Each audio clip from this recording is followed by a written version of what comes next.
보고, 코로 맡고, 귀로 듣고, 입으로 맛보며 피부로 느끼는 일.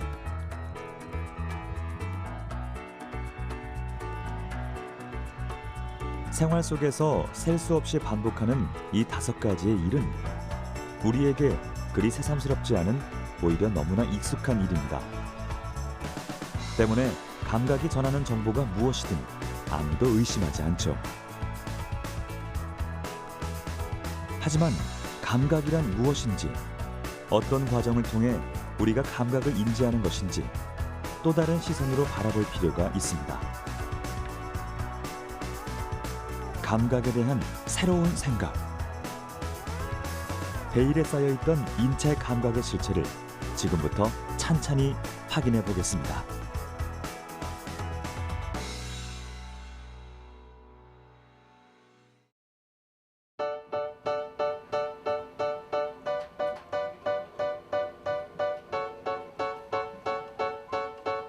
와인을 좋아하는 사람이라면 소믈리에를 한 번쯤은 만나봤을 겁니다. 15년 경력의 소믈리에 서건영 씨.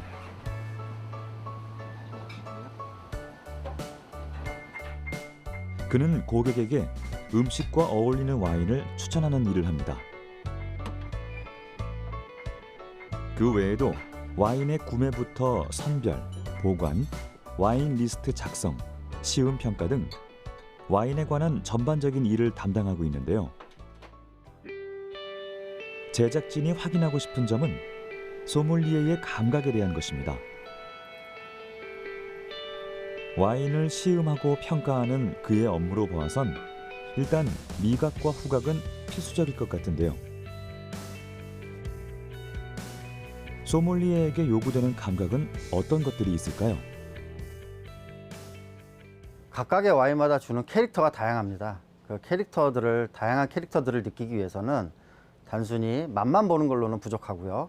시각을 통해서 지금 상태에 어떠한 색깔을 갖고 있는지, 그리고 후각을 통해서 어떠한 향들을 주는지, 미각을 통해서 어떠한 맛과 질감을 주는지, 이런 것들이 전체적으로 복합적으로 이루어져야만 이 와인이 주는 다양한 캐릭터들을 이해할 수 있을 거라고 생각합니다.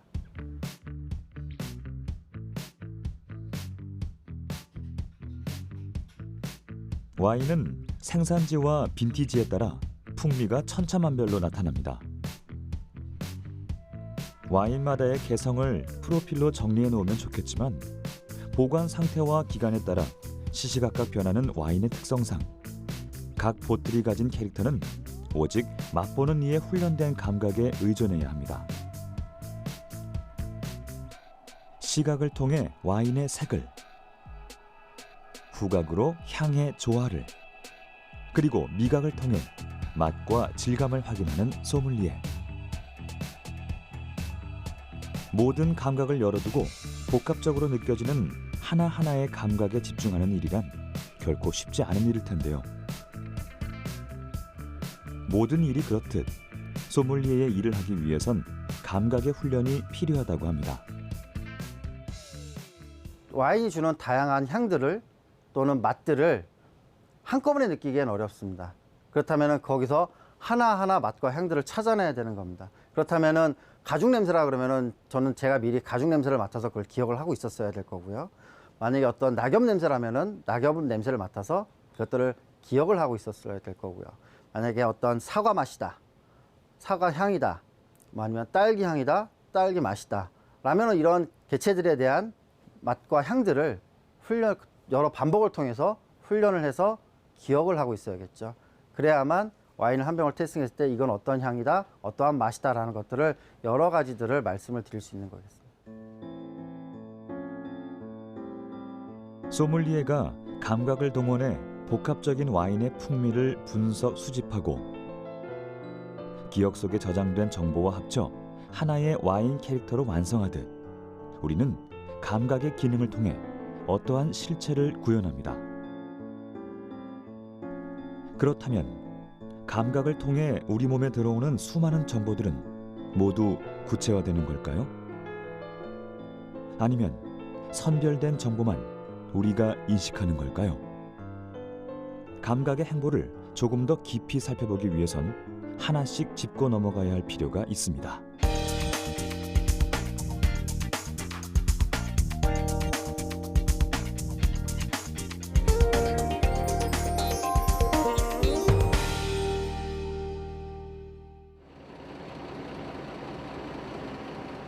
후각의 비밀을 찾아 제작진이 도착한 곳은 서울대학교의 한 연구실입니다.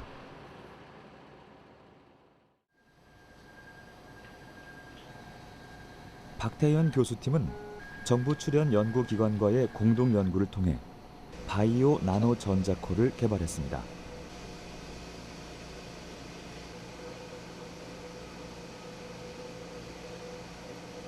바이오 나노 전자코란 사람의 후각 기능을 모방한 기술로 여러 가지 냄새를 한 번에 인지할 수 있는 인공 후각 시스템인데요.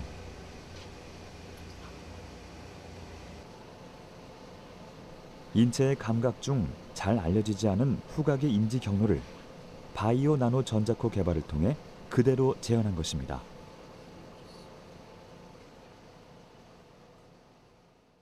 모든 생명체의 정보는 DNA 속에 다 암호화돼서 들어 있습니다. 그래서 후각 수용체를 만드는 정보 DNA를 잘라서 그거를 대장균이나 우리가 배양하기 쉬운 세포 속으로 집어넣으면 그 세포가 그 DNA 정보를 가지고 후각 수용체라는 걸 만들어요. 그럼 그 후각 수용체를 우리가 생산을 해갖고 그거를 소자로 써서 우리 코 속에 들어있는 똑같은 수용체를 생산을 해서 그걸 이제 가지고 제품을 만드는 거죠. 그렇게 되면은 우리 코가 맞는 거하고 똑같은 냄새의 정보를 만들 수 있는 길이 열리게 되는 거고, 그런 원리를 가지고 구현하고 있는 게 이제 바이오 전자코라는 거를 저희 방에서 연구를 하고 있습니다.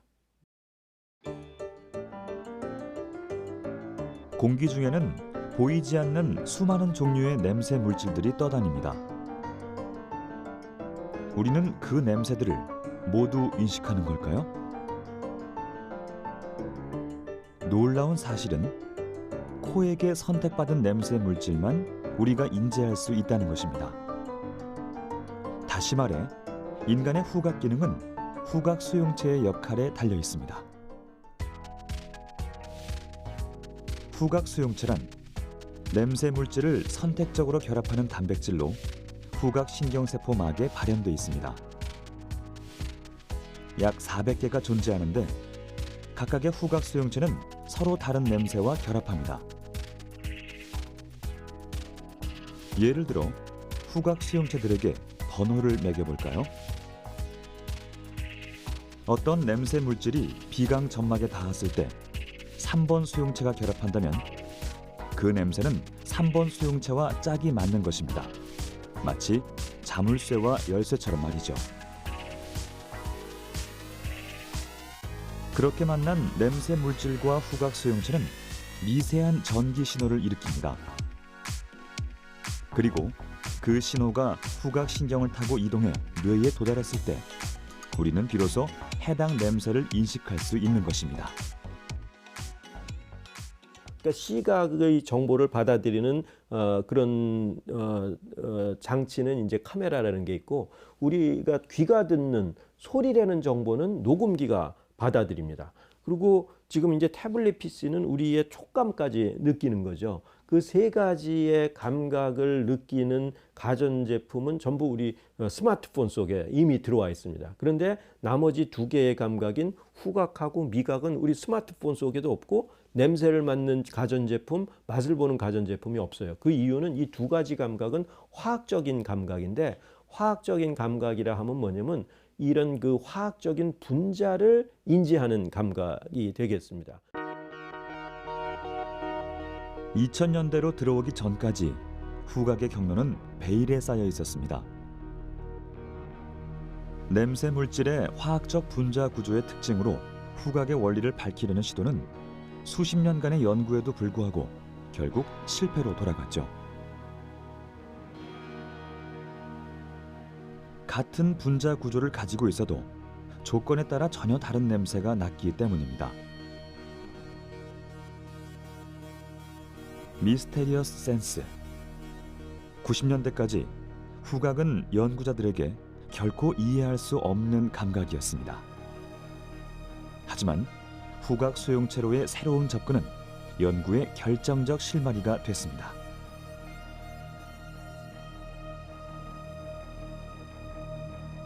(2004년) 미국 컬럼비아 대학교 리차드 엑설 박사와 워싱턴 대학교 린다 벅 박사는 후각 수용체와 후각계 구조의 발견으로 노벨 생리의학상 공동 수상자가 됐습니다.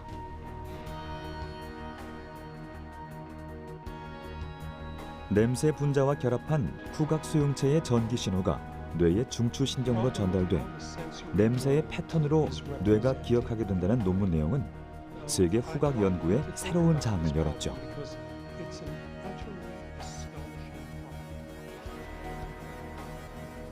국내 연구진 또한 이와 발맞춰 후각 수용체와 냄새의 결합 메커니즘을 바이오 나노 기술을 통해 재현한 것입니다. 바이오 전자코는 이제 인간의 후각 수용체를 이제 세포에 도입하여서 이제 인공적으로 발현시키는 이제 여러 가지 기술들에 이런 세포가 관여되어 있는데요. 이제 그 세포는 뭐 이제 동물 세포를 사용하기도 하고 혹은 이제 대장균과 같은 이제 박테리아들을 사용하기도 합니다. 근데 이러한 세포들은 본래에는 인간의 후각처럼 냄새를 맡는 기능이 존재하지 않기 때문에 이제 인간의 후각 수용체 정보가 담겨 있는 DNA를 이러한 세포들에 도입하여서 인간이 냄새를 맡는 것처럼 후각 기능을 이제 세포에 새롭게 부여한다고 생각하시면 될 것 같습니다.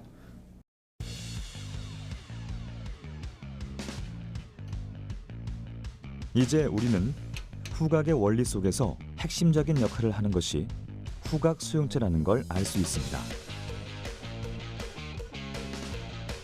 연구진은 이 수용체를 만들기 위해 대장균과 같은 박테리아를 사용했는데요.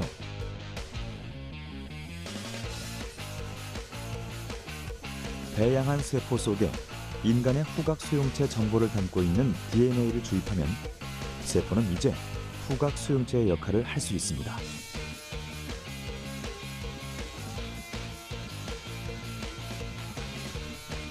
세포막에 발현되어 있는 후각 수용체는 그 구조가 매우 복잡하고 소수성이 강해 대량 생산이 어려운 것으로 알려져 있습니다.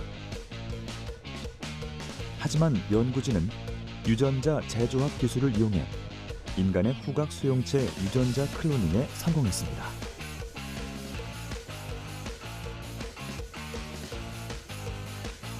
그리고 대량 생산된 수용체를 분리 정제해 그래핀 트랜지스터와 결합시켰습니다.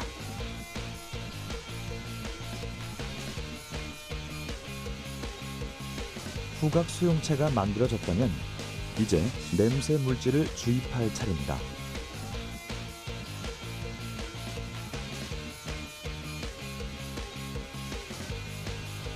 수용체가 냄새 물질과 짝이 맞아 결합한다면 전자코에선 전기 신호의 미세한 변화가 일어나죠.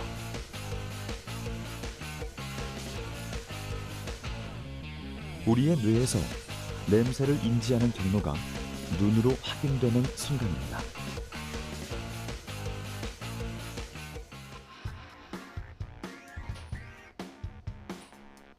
사람의 후각 기능을 인공적으로 재현한 기술, 바이오 나노 전자코는 생명공학 기술, 나노 기술, 그리고 IT 기술이 모두 융합된 노력의 성과입니다.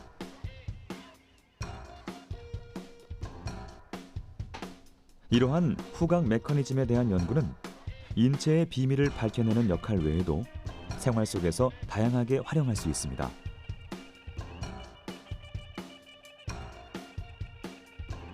예를 들면 암 발생 유무를 냄새만으로 확인할 수 있죠.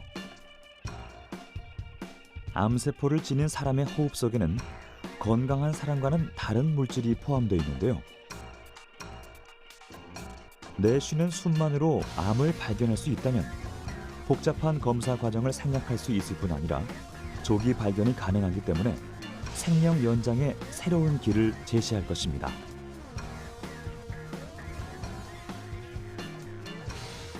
전자코 기술은 갈수록 증가하고 있는 마약 범죄도 해결할 수 있습니다.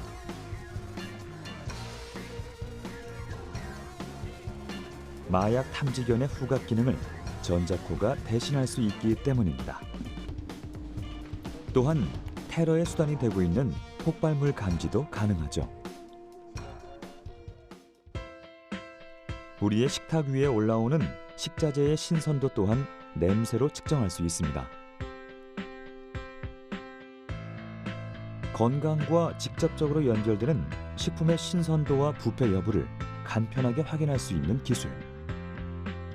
앞으로 전자코의 활용은 우리 생활 깊숙이 들어올 것입니다.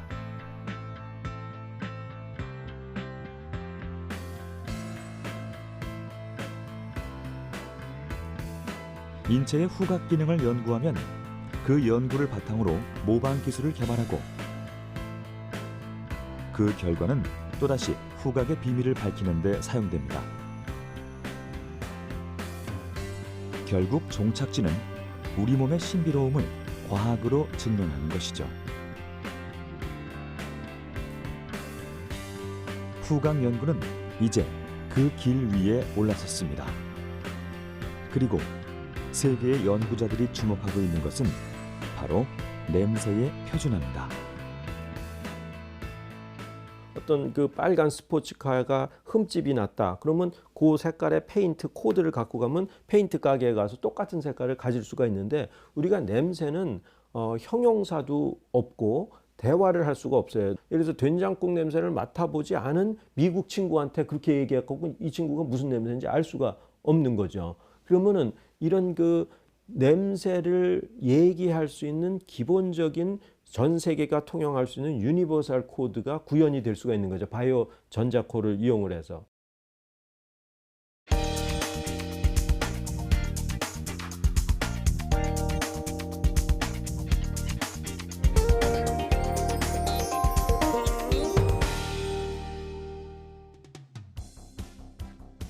어떤 물건을 만졌을 때 이것이 얼마만큼의 강도인지 그 정도를 객관적으로 설명하기란 꽤 어려운 일입니다.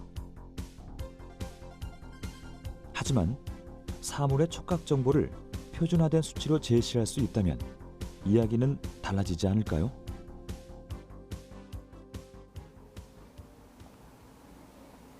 촉각의 비밀을 밝히기 위해 한국표준과학연구원을 찾았습니다.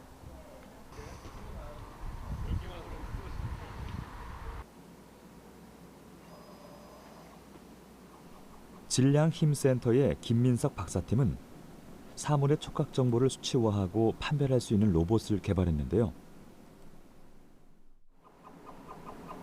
이 로봇은 20여 가지가 넘는 촉각 정보를 데이터베이스로 기록해 사람보다 더욱 정확하게 사물을 판별할 수 있다고 합니다.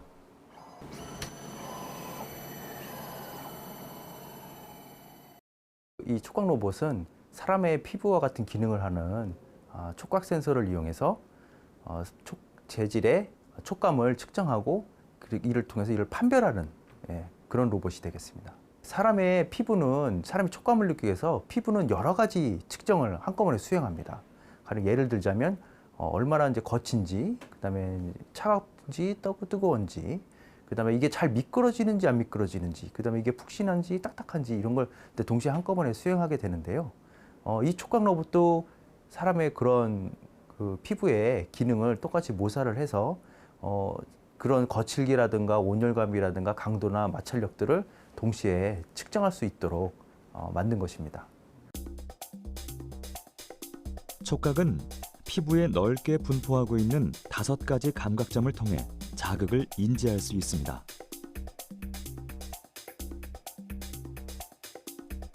아픔을 감지하는 통점, 누르는 힘을 감지하는 압점, 접촉을 감지하는 촉점, 그리고 피부의 상대적인 온도 변화를 감지하는 냉점과 온점을 통해 우리는 외부 자극을 받아들이는데요. 이 모든 감각을 통틀어 촉각이라고 부릅니다. 촉각은 청각, 시각 등의 다른 감각보다 발달이 빨라 임신 초기 태아 때부터 형성됩니다. 자궁 속 태아가 피부 자극을 느낄 수 있다는 사실은 태아가 손가락을 빨고 있는 모습을 통해 알 수 있는데요. 촉각을 느끼지 못한다면 입 주변에 손이 닿아도 아무런 반응을 보이지 않을 겁니다.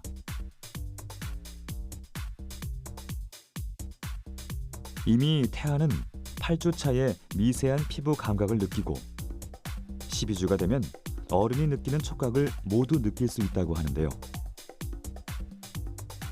태아가 무언가 물고 늘어지는 힘이 있다는 건 바로 피부 감각이 형성됐다는 증거입니다. 인간이 주변의 상황 인식을 하는 데 있어서 시각이 한 70% 정도를 담당하고 있고요. 청각이 한 10에서 15% 정도, 촉각이 차지하는 비중은 그러게 되면 한 5%에서 10% 정도 됩니다. 그러니까 비중이 굉장히 작다고 볼 수 있겠지만 사실은 인간이 태어날 때부터 완벽하게 완성된 감각은 촉감입니다. 왜냐하면 촉감이 없으면 이거는 생명과 직결된 문제거든요. 가령 뜨거운 곳이 닿을 때 이걸 모른다. 뭐가 찔렸을 때 이걸 감지하지 못한다. 이거는 생명과 직결된 문제이기 때문에 촉감은 그렇게 어렸을 때부터 다 완성이 돼서 나오는 겁니다. 우리는 사물의 표면, 마찰, 온도 등 재질의 정보를 동시다발적으로 습득합니다. 그리고 과거 동일한 사물을 접촉했을 때의 경험과 비교해 뇌에 저장된 정보가 일치한다면 같은 촉감으로 판단하는데요.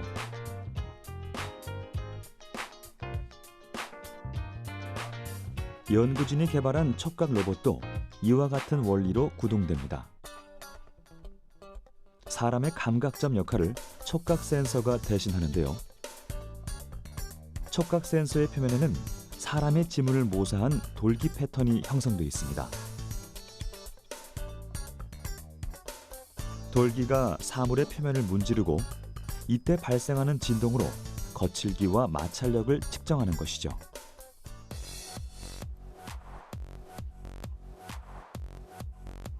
또한 촉각 센서에 내장된 초방막 도선이 사물의 특성에 따라 달라지는 열의 흐름을 파악해 온도를 측정하고 센서를 수직 방향으로 누르면 무르고 단단한 정도를 파악할 수 있습니다. 이렇게 수집된 4가지 정보는 각각의 데이터베이스로 저장되는데요. 구체적으로 측정된 값을 수치화하기 때문에 촉각 로봇은 사람보다 정확하게 사물을 구별할 수 있습니다. 한 가지 더 놀라운 사실은 이 수치화된 촉각 정보를 활용한다면 사람이 사물을 직접 만지지 않아도 실제 손으로 만진 것과 같은 효과를 구현할 수 있다는 것입니다. 가장 사람들이 느끼기 쉬운 것이 이제 진동이거든요. 그래서 그 진동을 어떤 패턴으로 주고 어떤 세기로 주면 사람이 실제로 사물의 표면을 이제 문질렀을 때 느끼는 진동 패턴과 유사한 패턴을 주는 겁니다. 그러면 사람이 마치 자기가 이걸 만지고 있다고 착각을 하게 만드는 것입니다. 네, 그러니까 저희가 이제 실제로 제시한 거는 이게 스마트폰이나 태블릿 PC의 그 겉면 유리잖아요. 사실 유리의 느낌이 나야 되는데 저희가 이제 이런 진동을 어떤 패턴으로 줌으로써 실제로 이제 저는 다른 샘플들을 만지고 있다는 느낌을 주는 것이죠. 플라스틱, 유리, 나무, 섬유 등 재질이 갖는 진동값은 각기 다릅니다.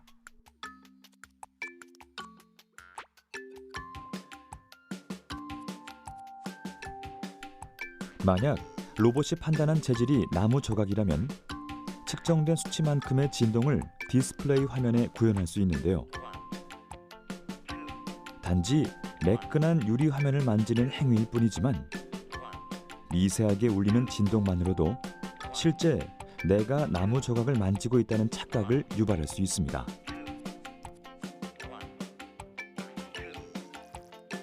물론 사람의 피부는 매우 정교하고 촉각을 느끼는 기능이 뛰어나기 때문에 이를 완벽히 구현해내기란 쉽지 않은 일입니다.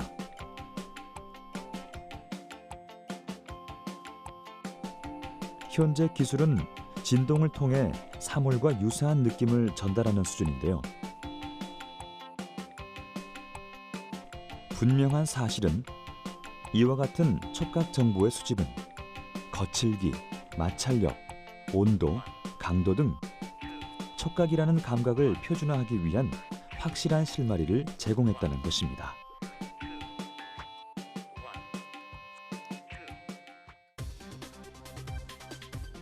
우리가 사는 세상은 사람과 컴퓨터 사이에 초연결 세상이 자리 잡고 있습니다. 그중 촉각 인터페이스를 활용한 가상현실은 세계 전문가들이 주목하는 분야인데요. 시각에만 치중된 가상현실 속에선 현실과의 불일치 현상이 나타나 사용자들에게 혼동을 일으킬 수 있습니다.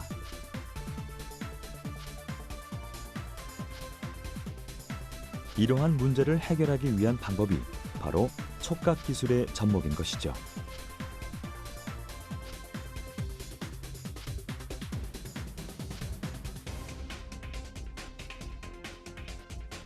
연구자들은 촉각이 힘과 진동, 온도에 섬세하게 반응하는 감각인 만큼 정교한 기술화가 매우 어렵다고 말합니다. 하지만 우리는 그 목표에 도전하고 있으며 언젠가 촉각 정보의 표준화가 가져올 결과는 밝혀지지 않은 촉각의 비밀에 한 발 더 다가갈 수 있는 길을 제시할 것입니다.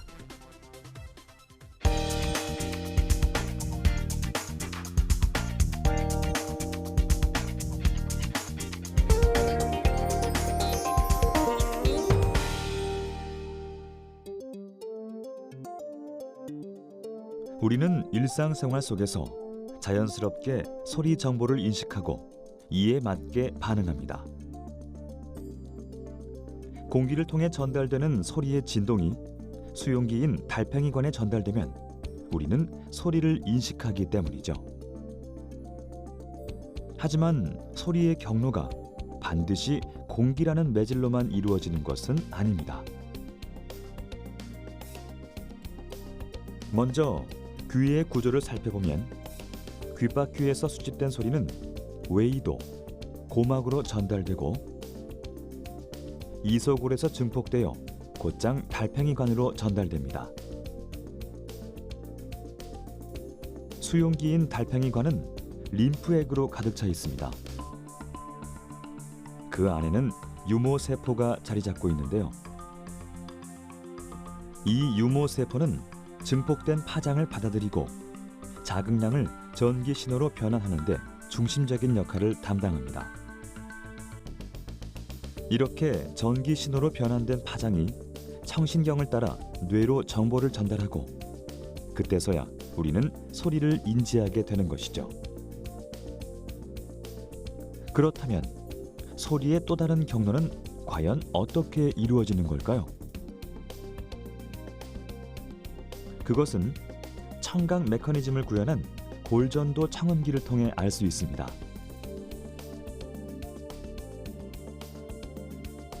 골전도란 두개골의 진동에 의해 발생한 파장이 고막을 거치지 않고 곧바로 이소골과 달팽이관으로 전달되는 현상을 말합니다. 다시 말해 골전도의 매질은 공기가 아니라 뼈인 것이죠. 파장은 공기전도에 의한 파장이 있고 골전도에 대한 파장이 있는데, 골전도라고 하는 것은 고체가 음의 파장을 전달할 수 있는 것을 실현한 케이스 중에 하나입니다. 즉, 옛날에 이제 그 철길에서 길을 대고 들었던 것이 고체가 음파를 전달해서 들은 것처럼 골전도가 두개골을 이용해서 그 파장이 달팽이관에 들어가가지고 달팽이관에서 그 유모세포가 역할을 해서 청각신호를 바꿔줘가지고 듣게 되는 겁니다. 앞서 살펴본 바와 같이 공기를 통해 전달되는 음의 파장은 웨이, 중이, 레이의 과정을 거쳐 청신경을 따라 뇌로 정보를 전달합니다. 반면 골전도의 핵심은 두개골의 진동 시스템입니다. 두개골에서 발생한 진동은 웨이를 거치지 않고 곧장 이소골과 달팽이관에 파장을 전달하는데요. 이때 유모세포는 이를 자극으로 받아들여 소리의 정보를 뇌로 전달하는 것이죠. 이렇듯 청각 메커니즘에 대한 연구는 생활 속 음향 제품부터 의료 보조 기구까지 수많은 응용 기술의 개발로 이어졌는데요. 이러한 추세가 계속된다면 고막이 손상되거나 난청과 같은 장애를 보완하는 것은 물론 세상의 소리를 들을 수 있는 또 다른 방법을 우리에게 전할 것입니다. 스마트폰하고 요새 접근해가지고 누구나 다 이어폰을 듣고 있는데 그쪽을 골전도를 통해서 듣게 된다 그러면 전화 통화는 물론 음악 감상이라든가 이것까지도 소화할 수 있고 또 운동을 하면서 뭐 음악을 듣는다거나 또는 뭐 자전거를 탈 때 음악을 들을 때 자전거를 일반적으로 이어폰을 끼게 되면 그 위험에 노출하게 됩니다. 주변에서 크락션을 넣어도 못 듣게 되는 상황 이런 게 발생이 돼가지고 귀를 오픈해 놓고 골전도로 듣게 되면은 전화 통화는 물론 음악도 들으면서 안전하게 자전거를 뭐 탈 수 있다든가 이런 유리한 점이 있기 때문에 레저용 또는 스포츠용으로도 유용하게 쓸 수 있다고 저희는 판단하고 있습니다. 시각은 빛, 청각은 소리, 촉각은 압력과 같은 물리적인 작용에 의해 반응하는 감각이죠. 나머지 두 가지는 화학적인 작용에 의해 반응하는 감각입니다. 앞서 이야기한 후각, 그리고 아직도 미지의 영역인 미각입니다.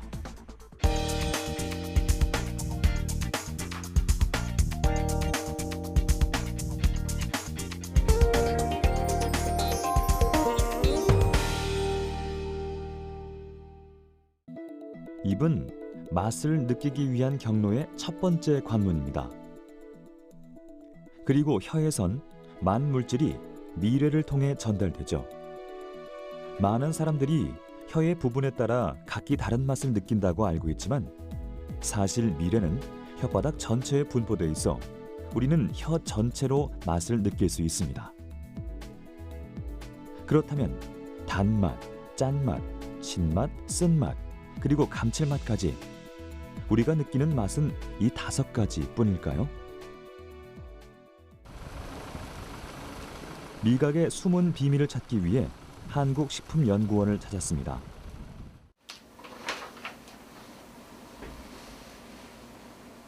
류미라 박사팀은 맛 수용체가 서로 상호작용한다는 사실을 과학적으로 밝혔는데요. 서로 다른 맛을 내는 물질이 하나의 맛 수용체에 작용할 수 있다는 것입니다. 쓴맛이 강한 어떤 물질을 먹는데 감칠맛이 들어간 음식을 같이 먹었다. 그랬더니 원래 쓴맛이 들어있는 음식을만 먹었을 때보다 그 쓴맛을 적게 느낀다 하는 것을 우리가 식경험으로 알고 있거든요. 그래서 이것을 저희가 실제 실험에서 쓴맛 수용체를 이용해서 쓴맛 수용체에 쓴맛 물질을 작용시키는데 여기다가 저희가 감칠맛을 같이 넣어봤어요. 그런데 실제 감칠맛 물질이 쓴맛 수용체에 어떻게인가 작용을 해서 이 쓴맛 물질이 쓴맛 수용체에 결합하는 그 결합력을 낮춘다. 그러니까 쓴맛을 적게 느낀다 하는 것을 저희가 확인을 했습니다. 사람의 혀 속에는 맛을 느낄 수 있는 맛세포가 존재합니다.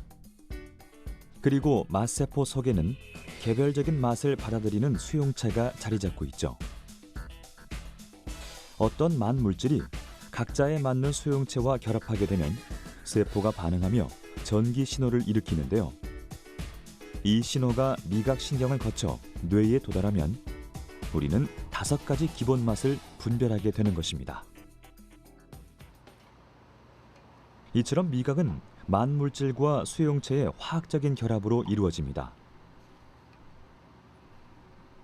그렇다면 서로 다른 맛을 내는 물질이 하나의 맛 수용체에서 작용한다는 사실은 어떻게 알 수 있을까요?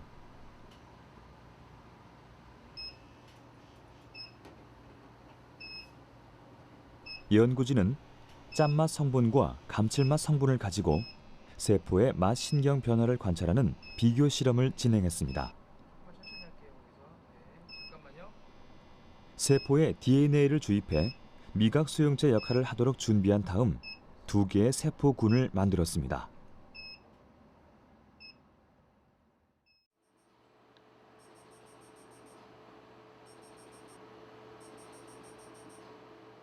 하나의 세포군에는 나트륨만 넣고 다른 하나의 세포군에는 다시마, 버섯 국물과 같은 감칠맛 물질을 나트륨과 섞어 주입했습니다.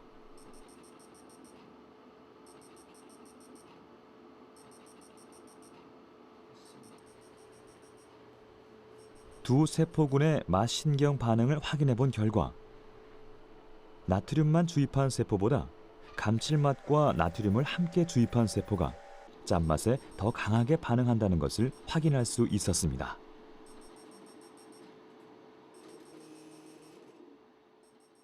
그것만 넣었을 때는 짠맛이 안 납니다. 근데 소금하고 같이 넣었을 때 짠맛을 더 증폭시킨다. 그 말은 그런 거를 같이 쓰게 되면 우리가 조리를 할 때나 일반적으로 소금을 원래보다 조금 더 적게 넣고 그런 걸 같이 쓰게 되면은 많이 넣었을 때와 동일한 짠맛을 느낄 수 있다. 그렇게 이해하시는 것이 좋을 것 같습니다.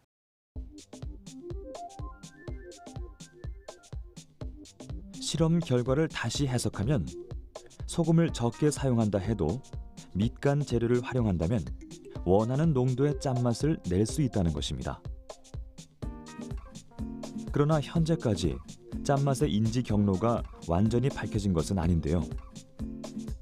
확실한 것은 감칠맛이 짠맛의 증폭제 역할을 수행한다는 것이고 우리의 뇌는 이전만큼의 나트륨 양이 아니더라도 같은 짠맛으로 인지하는 것입니다.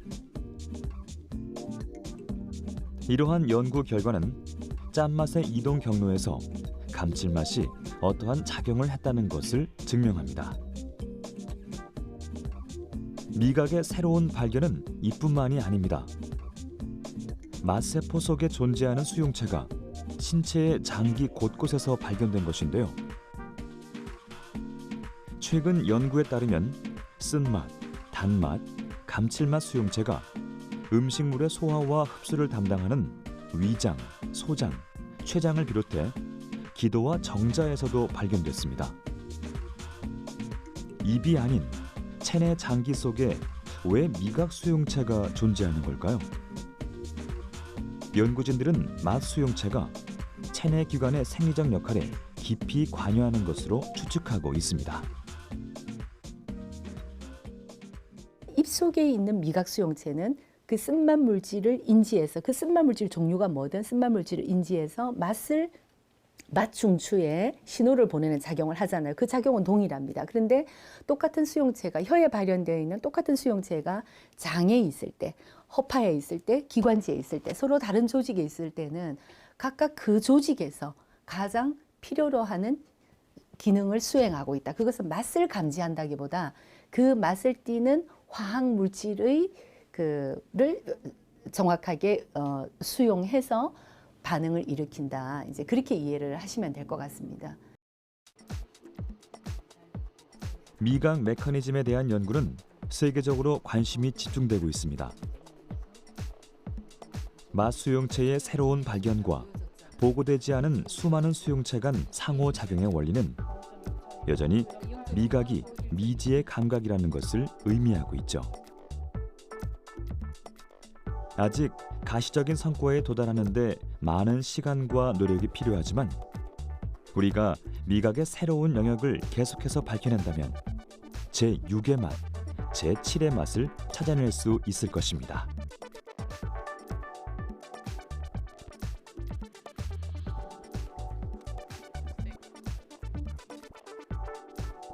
본래 인간의 감각은 한 가지 자극에 따라 하나의 영역이 발현됩니다.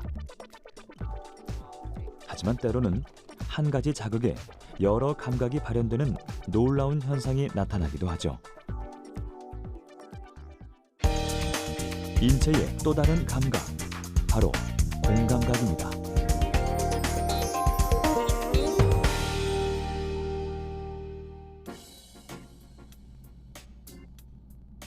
음식을 맛보면 소리가 들리고 특정한 문자에서 색깔이 보이는 현상. 공감각이란 어떤 감각에 자극이 주어졌을 때 다른 영역의 감각을 함께 불러일으키는 전이 현상을 말합니다.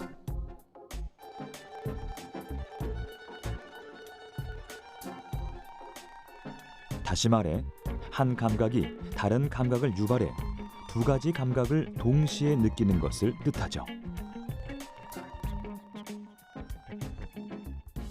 공감각이 그 말이 뜻하는 것처럼 공이 함께라는 뜻이고 감각은 감각이다잖아요. 영어도 아주 똑같이 시네스티지아라는 현상인데요.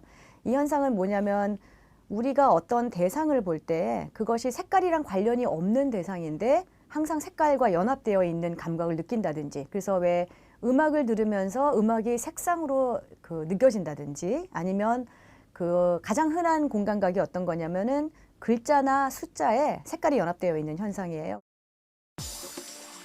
소리와 색깔, 글자와 색깔 등이 연관돼 발현하는 것처럼 공감각이 가장 흔하게 나타나는 영역은 시각입니다. 이 사실은 수많은 공감각자들의 이야기를 통해서도 알 수 있는데요.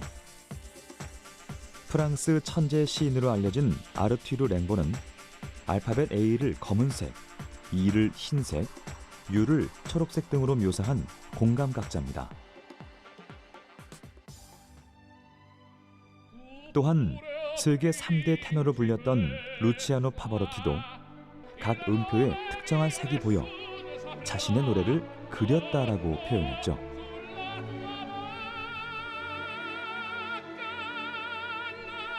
그렇다면 공감각은 왜 시각 영역에서 활발히 나타나는 걸까요? 감각이 전달이 될 때 최소한 말초에서부터 오는 감각 정보는 제1차 감각 피질로 들어가는데, 제1차 감각 피질은 명료하게 구분이 되어 있습니다. 그래서 보시다시피 시각 피질은 우리 뒤통수에 먼저 1차 감각 피질이 있고요. 청각 피질은 축두엽에, 그 다음에 체감각 피질은 요 두정엽의 가장 첫 번째 회에 있고요. 그 다음에 미각과 후각은 여기 안쪽에 숨어져 있어요. 그래서 잘 안 보이는데 축두엽과 요 전두엽 사이에 있는 영역에 숨어져 있어요. 그래서 이렇게 기능들이 사실은 제1차 감각 피질의 경우에는 분리돼서 들어가지만 이것이 다음 단계에 가면은 갈수록 정보가 분산되고 확산되는 경향이 있어서 자꾸 섞이게 돼요. 감각을 담당하는 대뇌 피질은 각각의 자극을 인지하는 영역이 구분되어 있습니다. 그중 시각에 관여하는 피질만을 골라보면 다른 감각보다 훨씬 넓은 영역을 차지하고 있죠. 전문가들은 보이지 않는 뇌의 신경 일부가 넓게 분포된 시각의 인지 경로와 우연히 부딪히며 교차 결합이 발생하게 됐고, 이러한 신경의 결합이 공감각을 불러일으켰을 것이라는 가능성을 제시하고 있습니다.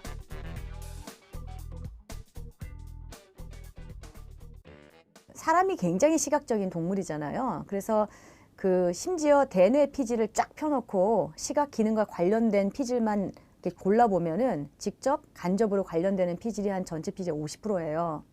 그래서 사람에게 시각적으로 정보가 주어지는 건 굉장히 큰 의미를 갖는 것 같고, 그러다 보니까 이게 주로 이제 공감각의 신경 기제는 이런 감각 모달리티가 다른 데로 들어가는데 뇌의 어디선가 크로스링크가 되는 것이다라고 생각을 하거든요. 근데 시각 피질이 워낙에 넓은 영역을 차지하고 있다 보니까 크로스링크가 될 가능성도 많은 게 아닌가, 저는 그렇게 생각을 했어요. 우리는 감각을 통해 보고, 듣고, 느낄 수 있습니다. 지금 이 순간에도 말이죠. 수많은 연구자들이 밝혀내지 못했다면 미스테리한 감각의 세계를 구현하는 건 감히 상상할 수 없었을 것입니다. 하지만 아직 풀지 못한 감각의 비밀은 여전히 남아 있습니다. 그 베일을 벗기기 위해 우리에게 필요한 건 아마도 감각에 대한 새로운 생각일 것입니다.